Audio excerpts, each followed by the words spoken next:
Cancer, hey there babies, Melissa here to do your bonus reading. I'm just going to do the usual love reading. Let me know in the comments below if you guys are interested in me doing in more of purpose readings, self-love readings, something like that. I am going to be doing just lots of bonus Cancerian readings. And at this time, I'm just doing them just like our weekly readings. So if you would like a different setup or format for those, let me know. All right, in the meantime, this is for Cancer, Sun, Moon, Rising, and Venus, and it's not going to resonate for all Cancerians. If it resonates for you, I'd love a like and a subscribe from you. If you already are subscribed, thank you so much and welcome back. This is a love reading, and we're going to be looking at the energies that you bring to the connection, the energy the person you have in mind brings, as well as a potential outcome and an overall energy. Either anywhere from single to married and anywhere in between. It either will or won't resonate. Just whoever you have on your sweet little brain. Let's get at your love life. Anything you need to know about me, you can find in the About section. I am only taking personal readings from Cancerians at this time. You can find the email address to book through down below. The energy you bring to this connection is the Five of Swords. The person you have in mind brings the Queen of Swords. And then we do have the Hanged Man. Wow, lots of delays going on. This is okay. Well, I finally feel like I'm not making, you know, our stuff up here. This is a little bit of a tougher reading for us, but we're going to clarify everything. No worries. Also, this is for Cancerians who are, you know, looking for some love and guidance, and you've come to the right place. Because we don't judge here, okay? We're not going to call you names or shame you for the Five of Swords energy, like I hear some readers doing. This is, you know, we're here to grow together, and I'm here to learn from and teach. You know, this is what we do, especially as Cancerians. We're here to learn and teach and learn and teach. And it's about just really being, you know, always being humble enough to know that you're a learner, but also being confident enough to know that you're a teacher, okay? Wow, that's interesting stuff.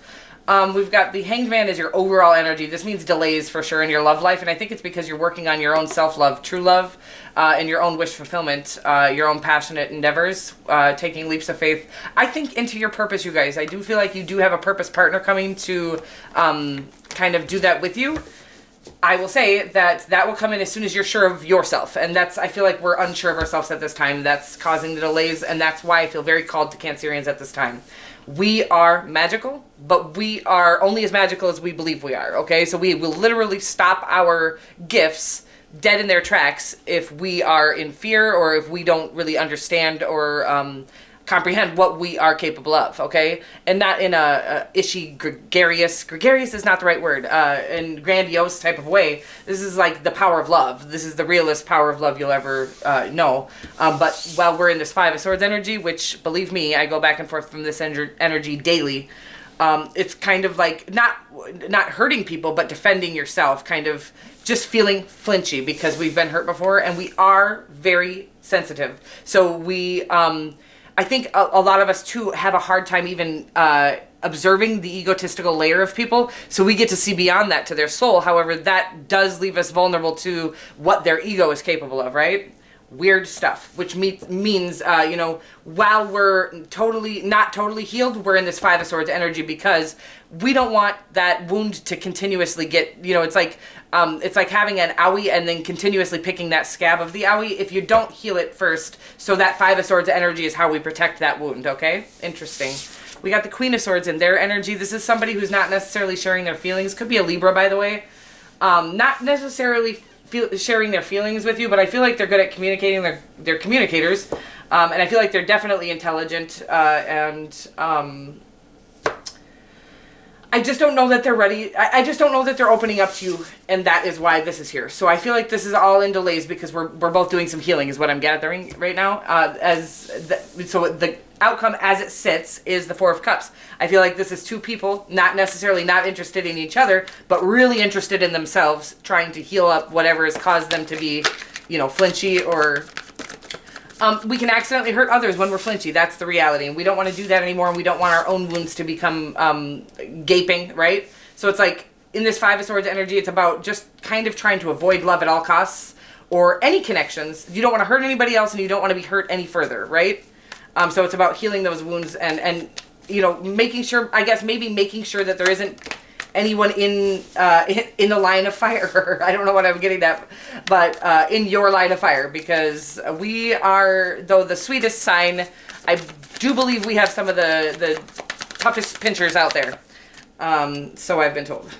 I don't know. Gemini, that Lovers card pops out every single week, by the way. I do feel like what's coming in for you is this sort of, after we end out this burdensome, what the weight of the world, what people think of us, I do believe you have a purpose partner coming, okay? I really do. Let's get more to your energy, though, on this connection. The Six of Swords, coming out victorious after working your buns off and walking away. I love this Eight of Cups. Honestly, it's one of my favorite cards because I am a big believer. People hate the card, right? Because they think that we should just stay in situations, connections, relationships that are bad for us because we committed to them or whatever. And I'm like, no, I am the Eight of Cups advocate. I think that's my job here. Is teaching people that not only is it okay, it's mandatory to walk away from people, places, and things that are not conducive to your best life. If you care to get to your best life, you cannot get to your best life while people that don't want you to get there are holding you down. And it's not even a conscious thing. This is like people that they don't know their own worth, and they don't want you to know yours because it leaves them feeling like they've missed out on something, and they'll get there, but you just need to know you need to care for yourself first, and that means walking away from all people, places, and things that are not conducive to your best life. You have the Five of Swords, the Six of Wands, the Two of Pentacles, and the Eight of Cups. This is you coming out victorious because you've learned that you need to walk away from those people, places, and things. And again, I feel like this is you balancing out, what is, we're loving people, but again, when we're pouring into a bottomless cup and they're not receiving the love we're giving, we have to walk away from those people, places, and things, okay? And that is you balancing that out. Again, I think we're in the midst of balancing that out and walking away from things. We are definitely more apt to be in the Five of Swords energy while we have people around us that feel like they're attacking us. Now, we can see beyond things, so they don't have to, people might not notice they're attacking us even. It's just these tiny little jabs, these little digs that you feel. As a Cancerian, I believe we get hot and our whole body becomes hot when somebody says something that is corrupt, okay? Or something that is not just, something that is, and then we think we're just, what's the right word? Pussies. Then we just think we're pussies because we got that uncomfortable in that situation. But no, your body is very intricately set up to feel things that other humans aren't capable of feeling. So it's about honoring that and knowing that, those kinds of flinchy things, that is the creator letting you know you're in the midst of somebody who has ill intentions toward you. Again, doesn't have to be they even know on the surface that they have these ill intentions toward you. But if somebody or anywhere, any people, place, or thing makes you feel that hot, uncomfortable, kind of out of your element feeling, walk away and don't come back. Don't return until we get this healed up, okay? And even so, even then, even the more healed I get, it's not that I can handle those kind of connections. It's that I won't allow those kind of connections now, if that makes sense. We're always going to be sensitive beings that take on and in everything around us. So it's not like we're going to get so healed that we get to be around a bunch of shitty people again. It's about we get so healed that we won't allow shitty people in. Wow. A lot of stuff for y'all.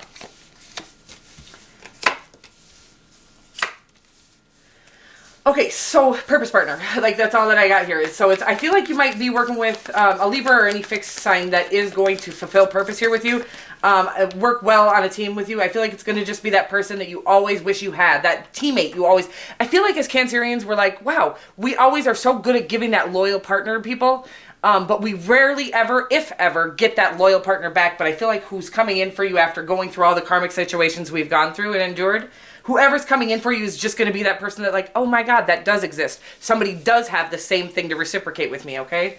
The Nine of Cups is the minor arcana version of the Star card. So this is total wish fulfillment.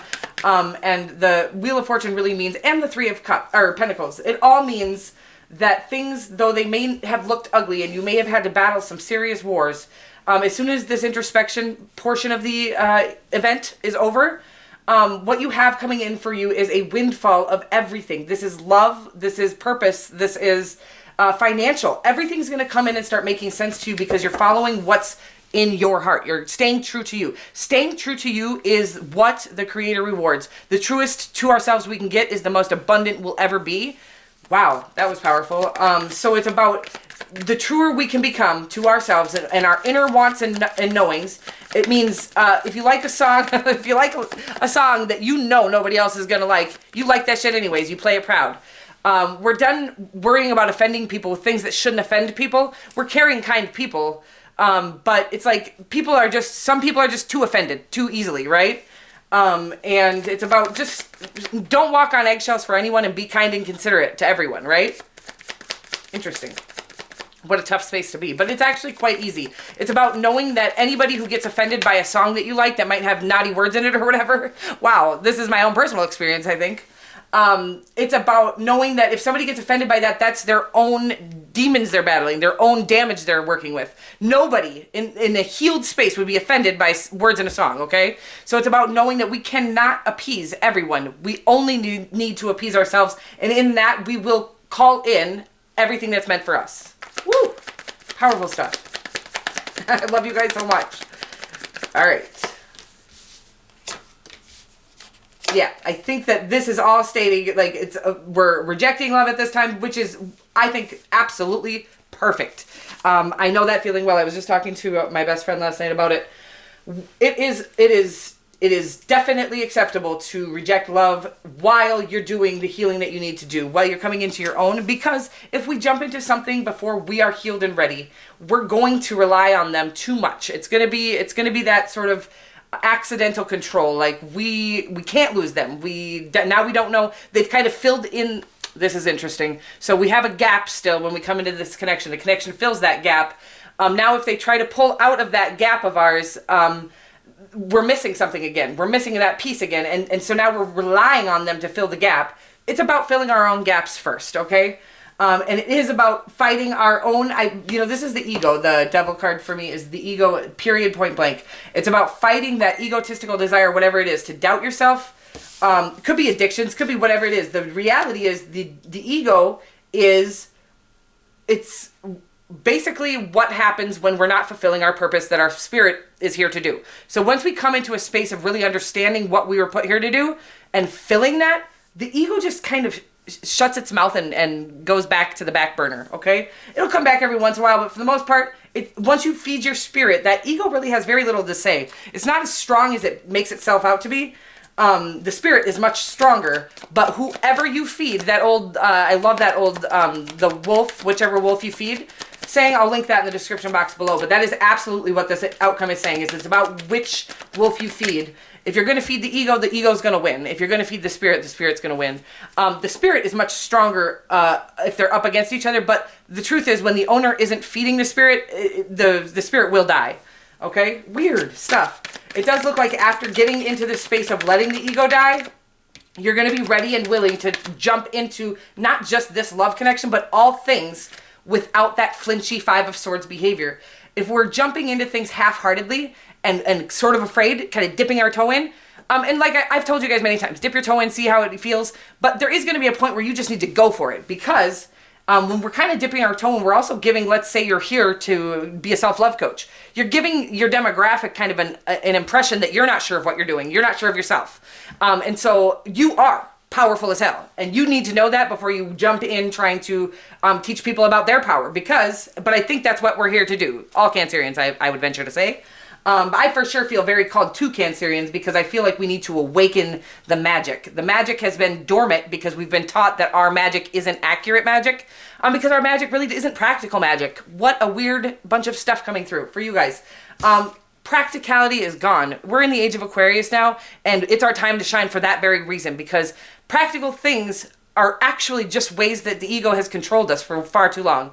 And it's about going against, thinking outside of the box, thinking with your heart, thinking with your soul, and allowing that to be, relaying that to others and allowing that to help kind of heal the world is what I'm getting right now with this fresh start. It's like once you've healed, you're ready to take on all adventures carefree. Like you're carefree. This means not careless, not careful. This is carefree. You have a total trust, faith in the creator, in the divine, in that our plan is our plan, our path is our path.